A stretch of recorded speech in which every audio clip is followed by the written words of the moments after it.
জর্ডানের King Abdullah স্টেডিয়ামে মঙ্গলবার রাতে ইতিহাস গড়া এক লড়াই উপহার দিল বাংলাদেশ নারী ফুটবল দল। ফিফা র্যাঙ্কিংয়ে ৫৯ ধাপ এগিয়ে থাকা স্বাগতিকদের বিপক্ষে ২-২ গোলের আত্মবিশ্বাস ড্র নিয়ে মাঠ ছাড়লেন পিটার বাটলারের শিষ্যরা। তো ম্যাচে কি হলো চলুন জেনে নেই। তার আগে বন্ধু একটি রিকোয়েস্ট, ভিডিওটিতে একটি লাইক আর চ্যানেলটিকে সাবস্ক্রাইব করে রাখুন। খেলার শুরুর দিকে চাপে পড়ে বাংলাদেশ।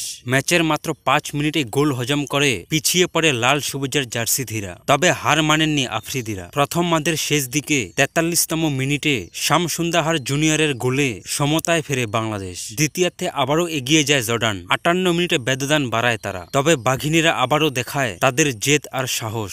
ম্যাচের ৮২তম মিনিটে শাহেদা আক্তার রিপার গোলে আবারও সমতায় ফেরে সফরকারীরা। শেষ সময় পর্যন্ত দূরভাবে লড়াই চালিয়ে গিয়ে গোলবার নিরাপদ রাখে বাংলাদেশ।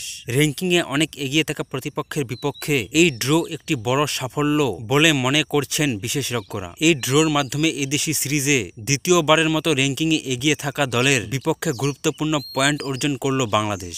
সিরিজের প্রথম ম্যাচে ফিফা র্যাঙ্কিংয়ে ৩৯ ধাপ এগিয়ে থাকা ইন্দোনেশিয়ার বিপক্ষে গোল শূন্য ড্র করেছিল তারা। উল্লেখযোগ্য ব্যাপার হলো সদ্য দলে পরিবর্তন এনেছেন কোচ পিটার বাটলার। ৫ অভিজ্ঞ খেলোয়াড়কে দল থেকে বাদ দিয়ে চাপের মুখে ছিলেন তিনি। এমন প্রেক্ষাপটে দলের এই পারফরমেন্সে বাটলারের কৌশলগত সাফল্যেরই প্রমাণ। বাংলাদেশ বর্তমানে ফিফা র্যাঙ্কিংয়ে ১৩৩ স্থানে অবস্থানে, যেখানে জর্ডান অবস্থান ৭৮তম। এত ব্যবধান থাকা সত্ত্বেও এমন পারফরমেন্স নিঃসন্দেহে বাংলাদেশের নারী ফুটবলের জন্য একটি বড় প্রমাণ।